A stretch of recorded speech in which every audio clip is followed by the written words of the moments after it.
Привет, мои хорошие! Сегодня мы познакомимся со второй частью нашей темы. Так, тема у нас была служебная часть речи, то есть yordamchi so'zlar. И у нас сегодня вторая часть, яни ikkinchi qism. Служебная часть речи.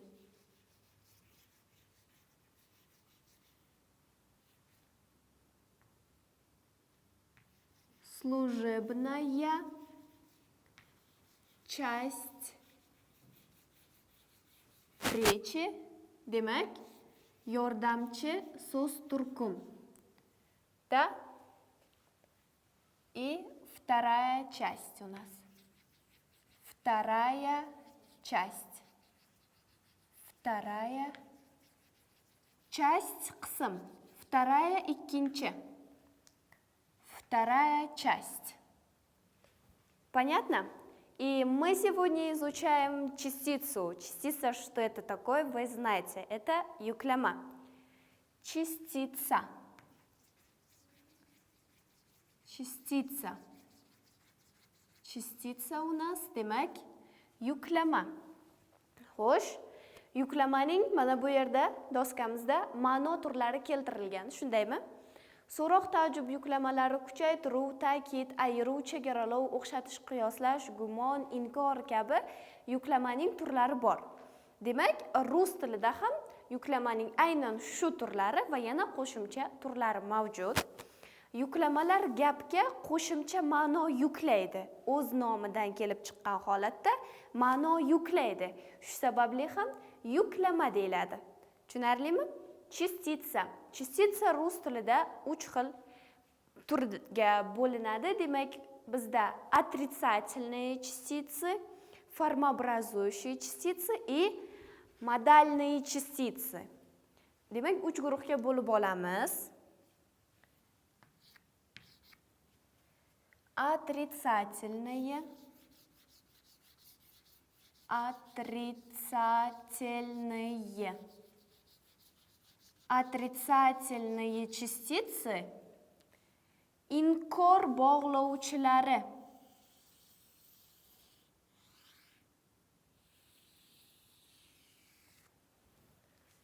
Отрицательный не bog'lovchilar emas, yuklamalar, inkor yuklamalar bular. Bog'lovchi emas, отрицательные частицы demak inkor yuklamalar ekan. Mana bu yerda keltirib o'tilgan bizda ma'no turlarida hech, sira, nana kabi inkor yuklamalari keltirib o'tilgan.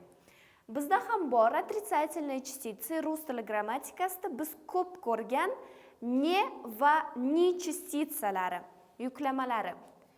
Gaplarimizda ko'p uchraydi. Misol uchun bir gap keltirsak, misol qilib, u bugun kelmadi desak, он сегодня не пришел, kelmadi. Значит, он не пришел. Он не пришел. У kelmadi. Он не пришел. Mana shu gapimizda biz kelmadi deganimizda ma qo'shimchasini qo'lladik o'zbek tilida, lekin rus tilida mana shu ma'ni beradigan narsa частица deyiladi. Отрицательная частица deyiladi. Ya'ni inkor yuklamasi. Inkor qilyapti. Ya'ni kelgan emas, u kelmagan. Не пришел. Yoki bugun emas desak, не завтра. Bugun emas, ertaga desak, не завтра. Yo'q, не сегодня, а завтра. Bugun emas, не сегодня, а завтра. Bugun emas, ertaga deganimizda, demak, shu gapimizda ham отрицательная частица qo'llaymiz. Demak, не сегодня, bugun emas, не сегодня, а завтра. Ertaga. Bugun emas, ertaga. Не сегодня, а завтра. Mana bu yerda ham ne частицасini qo'lladik. Demak, частицani birinchi podgruppasida biz отрицательное dedik. Inkor yuklamasi qanday ekan? Ne. Buni bilib oldingiz. Endi bizda ikkinchi turi частицani формообразующие частицы deyiladi. Ya'ni so'zlarni shaklini hosil qilishda yordam beradigan yuklamalar. Формообразующий shakl hosil qilish. Forma shakl, образовать hosil qilish. Формообразующие. Так, формообразующие. У нас shakl hosil qiladigan. Формообразующие. Зующие. Формообразующие shakl hosil qiladigan.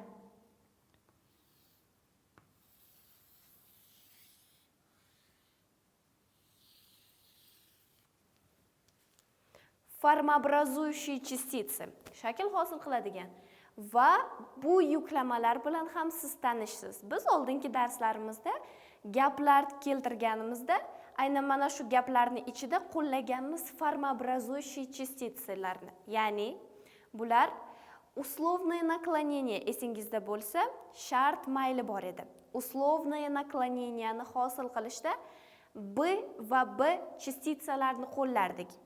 Сделал бы desak,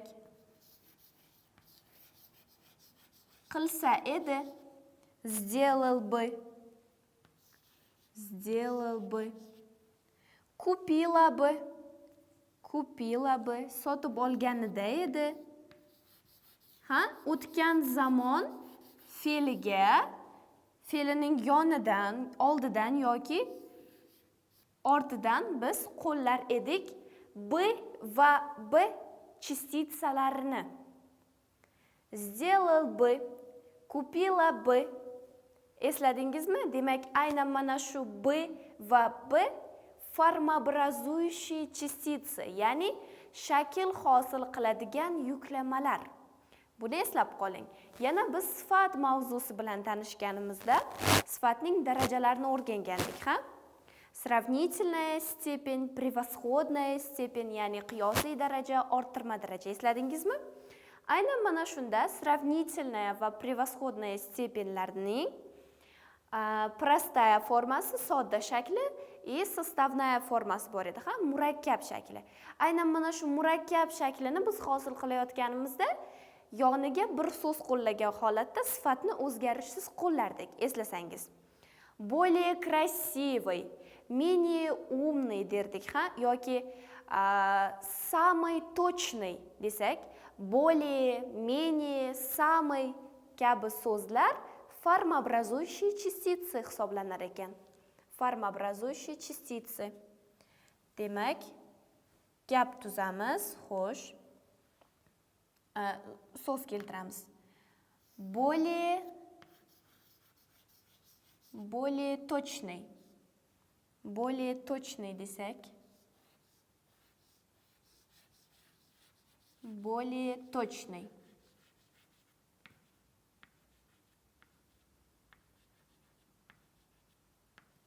Более точный, aniqroq, judayam aniqroq. Более точный. Yoki менее красивый desak.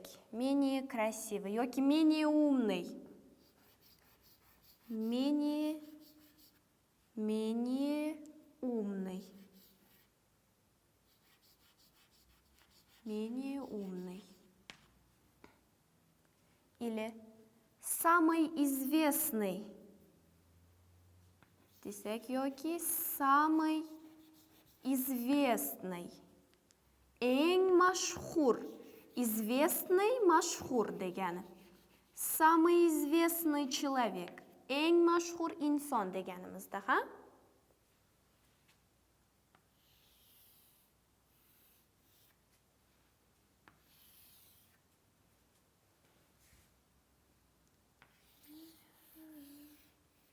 Вот, посмотрите.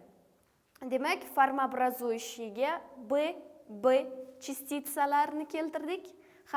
Shart maylini hosil qiladigan, условное наклонениeni hosil qiladigan hamda sifatning darajalarini hosil qilishda yordam beradigan so'zlar. Более, менее, самый. bular demak формообразующие частицы, shakl hosil qiladigan yuklamalar deb aytilar ekan. Более точный, менее умный, самый известный, самый talantливый, самый красивый desak, mana shu yerda самый, более, менее kabi so'zlar bizda частица, yuklama. Endi yuklamaning biz hozir ikki turi bilan tanishdik. Endi uchinchi turi modalniy частицы, ya'ni modal yuklamalar.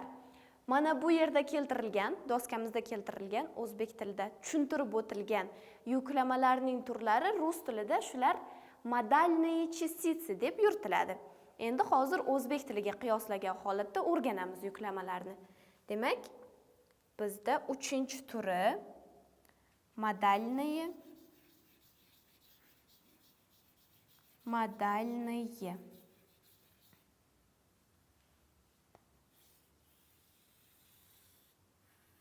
ya'ni modal yuklamalari, modalniy частицы. Mana bu yerda birinchi turi bir qo'yamiz. Bu yerda ikkinchi turi, bu yerda uchinchi turi. Endi uchinchi turi modalniy частицы va aynan mana shu modalniy частицалар ham doskamizda keltirgandek guruhlarga bo'linadi, yana turlarga bo'linadi. Misol uchun, so'roq, ta'jub, kuchaytiruv, ta'kid, ayiruv, chegaralov, o'xshatish, qiyoslash, gumon hamda inkor.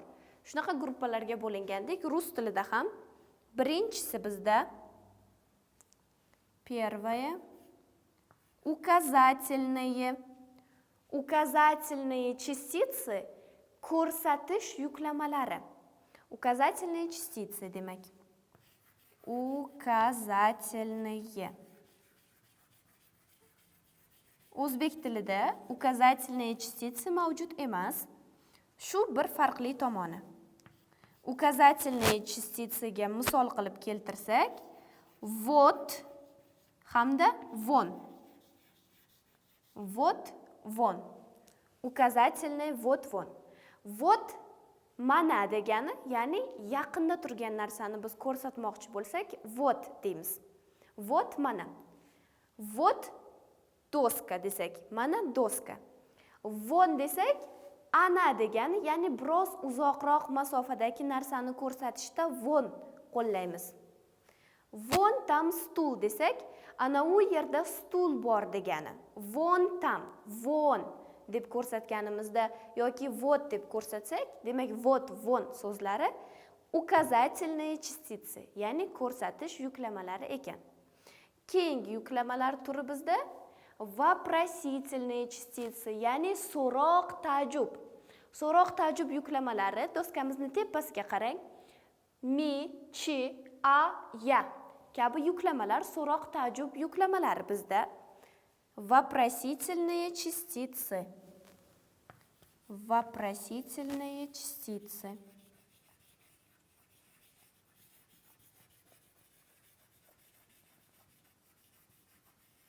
Вопросительные.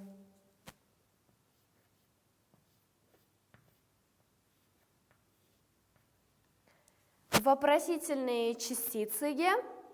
Разве, неужели, li kabi частицалар misol bo'ladi. Разве,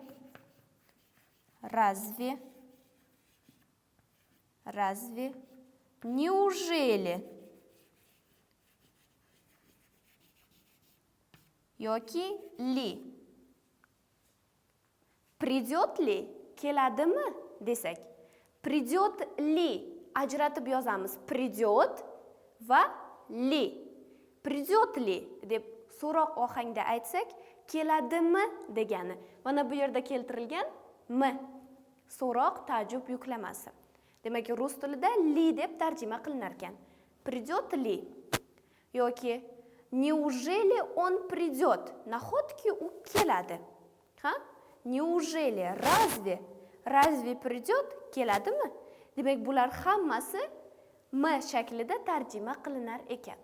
So'roq ma'nosini ifodalaydi, gapga so'roq ma'nosini beradi, ha? Shu sababli ham вопросительные частицы deb yuritiladi. Keyingi tur bizda восклицательные.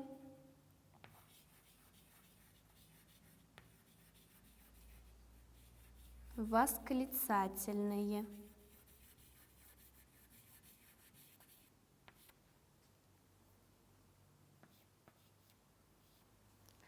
Восклицательные частицы bu yerda mavjud emas. Ya'ni o'zbek tilida восклицательный частицаlar yo'q. Faqat rus tilida his-hayajonni ifodalaydigan, ya'ni gapga his-hayajon ma'nosini yuklaydigan yuklamalar bular. Восклицательные. Что за, ну, ну и как desak, mana shular, shu so'zlar восклицательные частицы. Что за люди? Что за? Ну и или как degan holatda восклицание, ya'ni his-hayajon bilan aytilsa, у нас восклицательный знак есть, вот это. Что за люди? Что за школа desak, ha? Yoki ну и ты как? Bularni hammasini biz восклицание, ya'ni his-hayajon ohangida aytishimiz kerak. Bular восклицательные частицы deyilar ekan. Endi yana bir turi, yana bir ma'nosi частицаlarni уточнение. Уточнение ta'kidlash.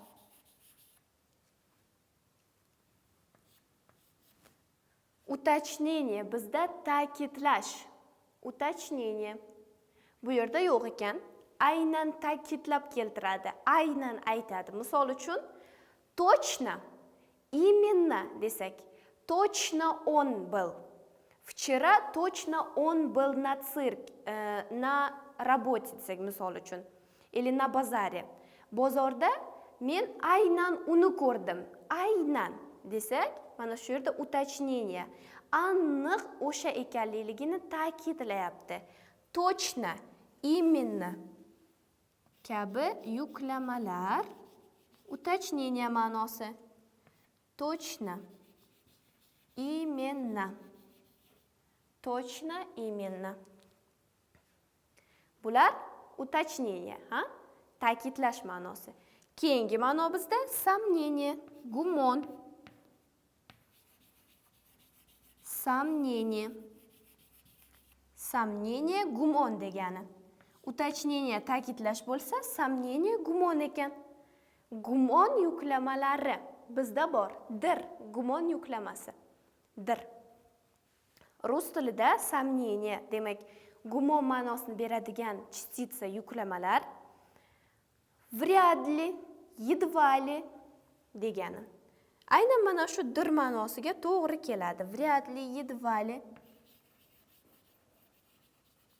Вряд ли, едва ли.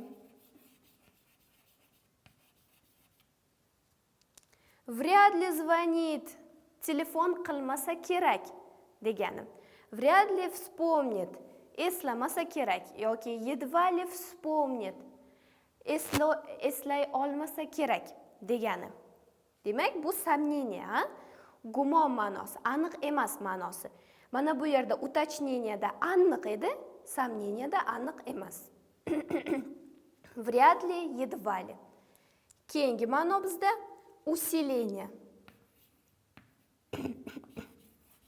Усиление. Усиление bizda kuchaytiruv, ta'kid ma'nosi. Aynan усиление keltirilgan.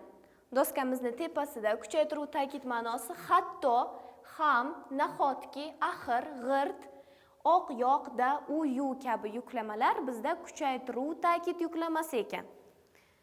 Усиление ma'nosini beradi bizda даже, же, ведь, все-таки. Даже. Даже so'zi sizga tanish, ko'p qo'llanilgan. Demak, yuklama ekan даже so'zi eslab qolamiz. Ведь. Даже, ведь, все-таки.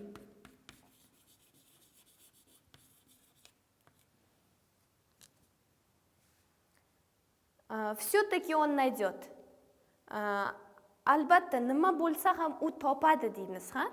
Все-таки. Все-таки demak, даже, hattoki, даже. Даже он меня не узнал, hattoki u meni tanimadi desak, hattoki.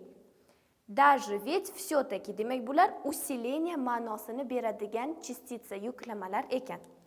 Keyingi ma'no bizda выделение. Выделение. Выделение айыру. Выделение. Bizda keltirilgan ayru chegaralov yuklamalari faqat atigagina. Rus tilida ham bor. Только, почти, исключительно. Выделение ma'nosini beradigan yuklamalar только, faqat, только ham sizga tanish, ko'p qo'llaniladigan so'z. Только, почти, только, почти, исключительно и так далее. Demak, только он пришел, faqat u keldi, ugina keldi desak, только yoki исключительно degan so'zlar выделение ma'nosini, ayru chegaralov ma'nosini berar ekan bu yuklamalar. Keyingi ma'no turi bizda смягчение, смягчение, требование. O'zbek tilida yo'q bu, rus tiliga tegishli faqat. Смягчение требования degan turi. Смягчение требования. К qo'shimchasi. К. Смягчение требования К. Подойди-ка, ну-ка подойди-ка desak, qani bu yoqqa kel degandek tarjima qilinadi. Tarjimasi mana shu gapda ну-ка подойди-ка desak, смягчение требований, ya'ni yumshatib aytish. Qani bu yoqqa kelchi degani. Ya'ni bu ham gapga yumshoqlik ma'nosini yuklayapti. Ну-ка подойди-ка. Shu gapimizni yozamiz. Ну-ка. Ну-ка подойди-ка. Подойди-ка. Ну-ка подойди-ка. Ну-ка подойди-ка. Qani bu yoqqa kelchi degani. Demak, bu смягчение требования. К chiziqcha bilan yoziladigan yuklama ekan. Qolgan barcha yuklamalar bizda ajratib yoziladi. Hattoki mana bu ne ajratib yoziladiganligi yuklama. Ne agar so'zga qo'shib yozilsa, u biz o'tganimizdek pristavka bo'ladi. Pristavka nimaligini bilasiz, ha? Demak, o'quvchilar, mana bugungi mavzumiz shundan iborat. Biz служебные части речи 3 ta edi, ha? Предлог, союз, частица. Предлог va soyuz bilan biz oldingi darsimizda tanishdik. Частицani bugungi darsimizda o'rgandik. 3 guruhga bo'ldik. Отрицательные, формообразующие и модальные. Отрицательные не, формообразующие бы, более, менее, самый. Модальные у нас указательные, вопросительные, восклицательные, уточнение, сомнение, усиление, выделение и в самом конце смягчение требования. Вам понятно? Тогда мы закончим урок. Увидимся на следующих уроках. До новых встреч!